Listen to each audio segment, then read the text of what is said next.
It's a really important part of public health. Health inequalities are the unfair and avoidable differences in health that are experienced by people in our community. So the poorer you are, the less likely you are to experience good health.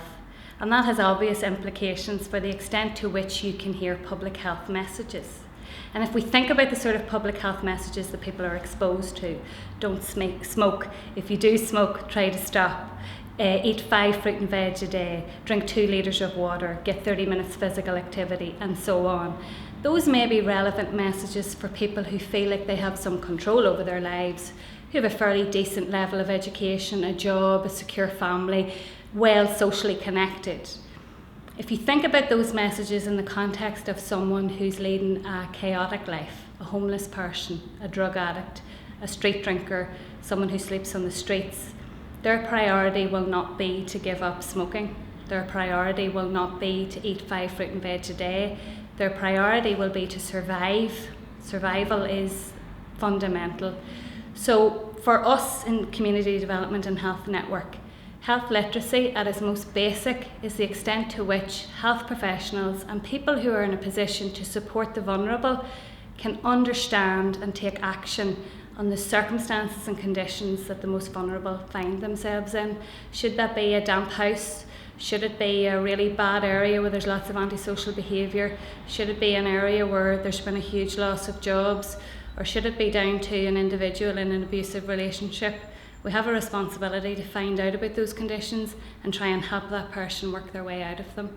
So that's a really important part of health literacy for us, and that's why it's fundamental to improving public health.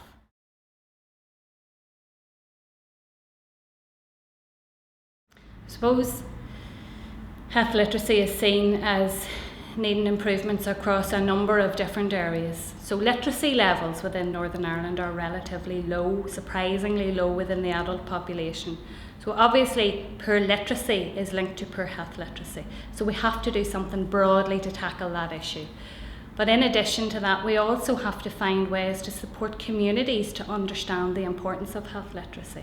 So we have lots of examples of how people misuse their medications. So the example I talked about earlier about an elderly lady who wasn't sure whether she could take Lemsip and paracetamol together is a very simple example of health literacy in action. A pharmacist that's able to reassure her that actually she should only take one or the other, not both, because to take both could have fairly complicated consequences for her health.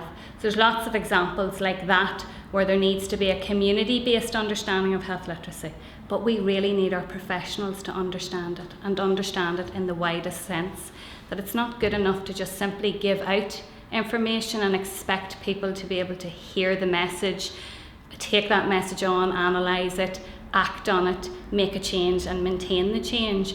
You can't expect that to happen if you don't know the context and conditions that people are living in. So that needs to happen. And clearly we need some pretty hefty policy action as well. We need our policy makers and our politicians to understand the importance of health literacy and have it written into legislation in some way.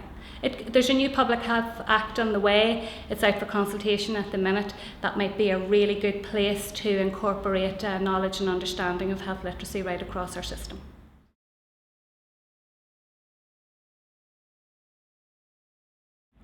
Well, our work really focuses on tackling health inequalities, and we do that through community development. And for us, community development is the work that we can do to help create connected communities. So communities that are resilient, a community that you could walk into and you can feel a sense of connection. You're welcome to it. There's people there that are interested in you, that want to know who you are, where you've come from, and want to help you know more about the community that you're moving into. So that's a big part of our job and our work. Now, we've been doing health literacy work for years, but we've never called it that. So the work that we do within pharmacy is exactly health literacy. It's supporting an understanding and a common respect between pharmacists and local communities, and it's recognising that there's expertise on both sides, and it's the power that can release when you bring both together. Big part of our work is helping pharmacists to understand how communities operate and how very vulnerable people within communities are extremely isolated and find it very hard to connect into anything, and what role they can do in helping to overcome that, because often the only place that those very vulnerable people will visit is the pharmacist. They'll go there for their medication because often very vulnerable people will be the people that have complex medical conditions. They'll be depressed, they'll have heart disease, be suffering from all sorts of mental health issues. They're going to have to go to a pharmacist. So if we can have pharmacists tuned into that, able to build lasting relationships with people where they can begin to have that conversation about how to support people better, then that's health literacy for us, and that will continue to be a very huge priority for our organisation.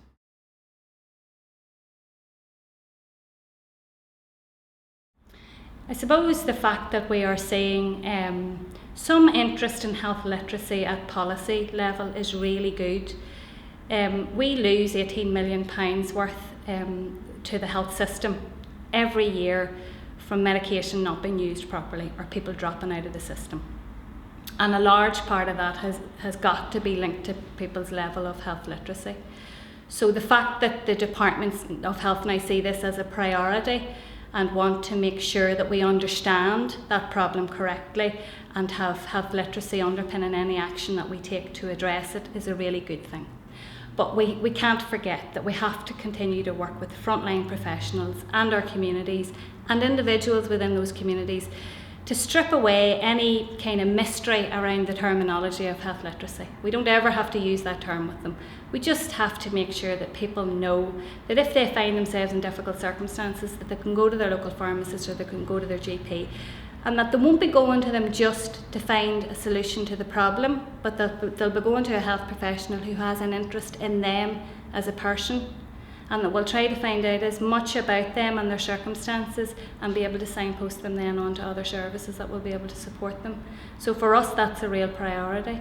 That's why we're going to pilot some work in East Belfast with pharmacy, with East Belfast Community Development Association, with the Public Health Agency, and trying to see how we can help pharmacies work collectively and harness their collective knowledge and expertise along with that community to begin to address the problem.